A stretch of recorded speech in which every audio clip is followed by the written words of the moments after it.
Hello everyone, स्वागत है आपका मेरे चैनल जीके वी ट्रिक पे। जैसा कि दोस्तों आपने न्यूज़ सुना ही होगा, हमारे एजुकेशन पॉलिसी में चेंजेस की गई है हमारे एचआरडी मिनिस्टर रमेश पोखरियाल निशंक द्वारा, जो इसी बुधवार को उन्होंने इससे रिलेटेड अनाउंसमेंट किया। तो दोस्तों इसी में आज हम देखेंगे कि कौन सी 5 बड़ी चेंजेस की गई है हमारे एजुकेशन सिस्टम में। तो दोस्तों वीडियो में आगे बढ़ने से पहले मैं बता दूं, ये मेरे सोशल मीडिया लिंक्स है, ये इंस्टाग्राम और ये रहा टेलीग्राम।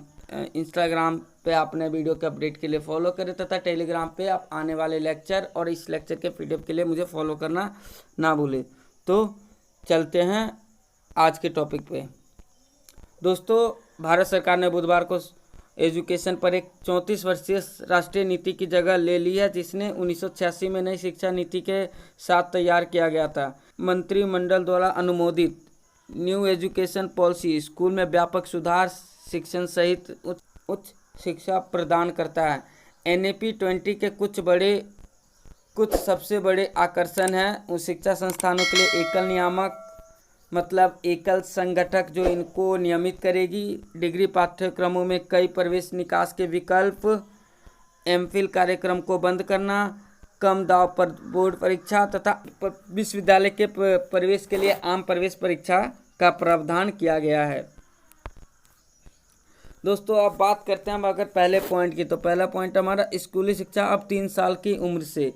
नई शिक्षा नीति न्यू एजुकेशन पॉलिसी में 6 से 14 वर्ष की आयु के अनिवार्य स्कूली शिक्षा की जगह 3 से 18 वर्ष तक के विद्यालयों का विस्तार करती है। न्यू एजुकेशन पॉलिसी ने स्कूली पाठ्यक्रम के तहत 3 से 6 वर्ष की आयु के पूर्व विद्यालय, जो आंगनवाड़ी कहलाएगी, 3 साल की उम्र के उजागर किए गए हाइथों का परिचय दिया है। नई प्रणाली में 12 साल की स्कूली शिक्षा 3 साल की आंगनवाड़ी प्री स्कूल के साथ होगी। बचपन की देखभाल और शिक्षा ECCE पर जोर देने के साथ स्कूल पाठ्यक्रम की 10+2 संरचना को 5+3+3+3+4 पाठ्यक्रमित संरचना, जो यहाँ पे आप देख रहे हैं, द्वारा प्रतिस्थापित कर दिया गया है, जो 3 से 8, 8 से 11, 11 से 14 और 14 से 18 वर्ष आयु के लिए होगा। शिक्षा के माध्यम के रूप में मातृभाषा, ये बहुत ही इम्पोर्टेंट पॉइंट जो इस न्यू एजुकेशन पॉलिसी में ऐड किया गया है। शिक्षा के माध्यम के रूप में मातृभाषा, न्यू एजुकेशन पॉलिसी छात्रों की मातृभाषा को शिक्षा के माध्यम के रूप में ध्यान केंद्रित करता है। भले ही यह लैंग्वेज 3 भाषा सूत्र से जुड़ा हो, लेकिन यह भी अनिवार्य है कि कोई भी भाषा किसी भी पर भी लागू नहीं होगी। न्यू एजुकेशन पॉलिसी केवल शिक्षा के माध्यम के रूप में मातृभाषा की सिफारिश करता है और इसे अनिवार्य नहीं बनाता है। नीति दस्तावेज में कहा गया है कि बच्चे गैर तुच्छ अवधारणाओं को, मतलब कोई भी बच्चा अपनी लैंग्वेज में कोई भी चीज़ें आसानी से और जल्दी सीखते हैं और समझ लेते हैं। जहाँ भी संभव हो कम से कम ग्रेड 5 तक शिक्षा का माध्यम उनकी अपनी मातृभाषा में, लेकिन अधिमानतः ग्रेड 8 और उसके आगे तक भी लागू किया जा सकता है। इसके बाद घर या स्थानीय भाषा को जहाँ भी संभव हो भाषा के रूप में पढ़ाया जाता रहेगा। इसके बाद सार्वजनिक और निजी दोनों तरह के स्कूल होंगे और नीति में ये एजुकेशन पॉलिसी में ये कहा गया है।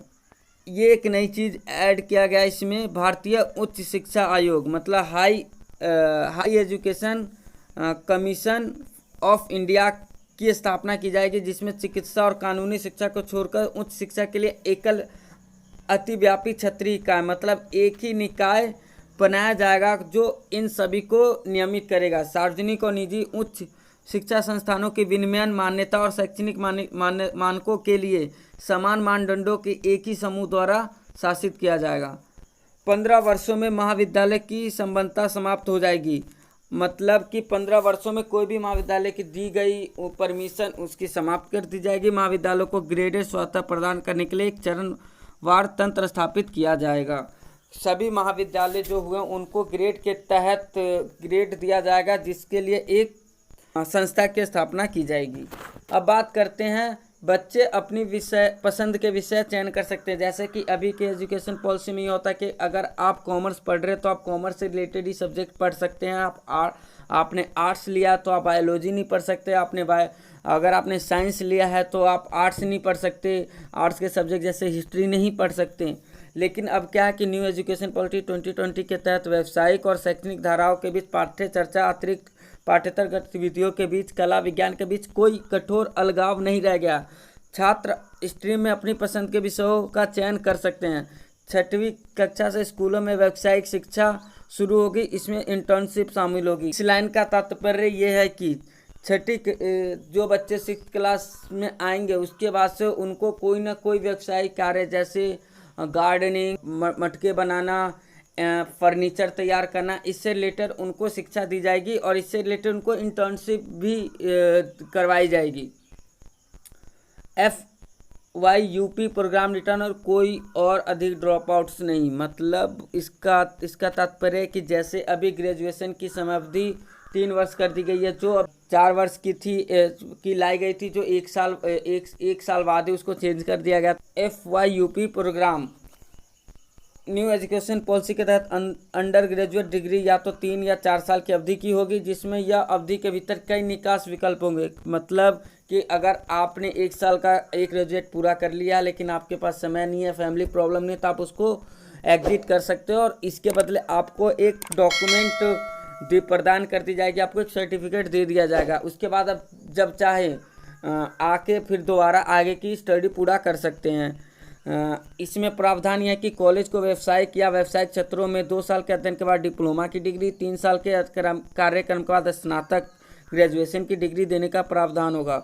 वोकेशनल एंड प्रोफेशनल क्षेत्र में 1 वर्ष पूरा करने के बाद प्रमाण पत्र देने के लिए अनिवार्य किया जाएगा। अलग अलग HEI से अर्जित, हायर एजुकेशन इंस्टीट्यूशन से अर्जित डिजिटल क्रेडिट को डिजिटल रूप में संग्रहित करने के लिए सरकार एक अकादमिक बैंक ऑफ क्रेडिट की स्थापना भी करेगी। अकादमिक बैंक ऑफ क्रेडिट से मतलब है यहाँ पे कि जैसे हमारे पैसे एक बैंक में जमा होते हैं, वैसे ही हमारे द्वारा विभिन्न इंस्टीट्यूशन जैसे TU, IGNOU, इनसे प्राप्त की गई जो भी हमारे सर्टिफिकेट होंगे उनको आप इन अकादमिक बैंक ऑफ क्रेडिट की स्थापना के बाद इसमें जमा कर सकते हैं।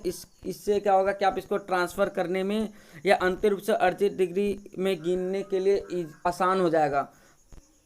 तो दोस्तों ये 5 पॉइंट से जो न्यू एजुकेशन पॉलिसी के अंदर हमारे एजुकेशन सिस्टम में बदलाव किए जाएंगे। आशा करता हूँ आप न्यू एजुकेशन पॉलिसी के अंदर इन 5 चीज़ों को अच्छे से समझा होगा। अगर आपको ये टॉपिक समझ में आ गए, लेकिन अभी भी कुछ स्टूडेंट या पेरेंट्स ऐसे हैं जो इन एजुकेशन पॉलिसी के तहत बहुत ही कन्फ्यूज है, तो आप इन वीडियो को उनके साथ शेयर कर सकते हैं। अगर आप चाहते हो कि इस न्यू एजुकेशन पॉलिसी के लिए एक डिटेल वीडियो में लेकर आऊँ तो आप कमेंट में मुझे बता सकते हैं। अभी आज के लिए बस इतना ही, मिलते हैं एक अगले वीडियो में। धन्यवाद, जय हिंद।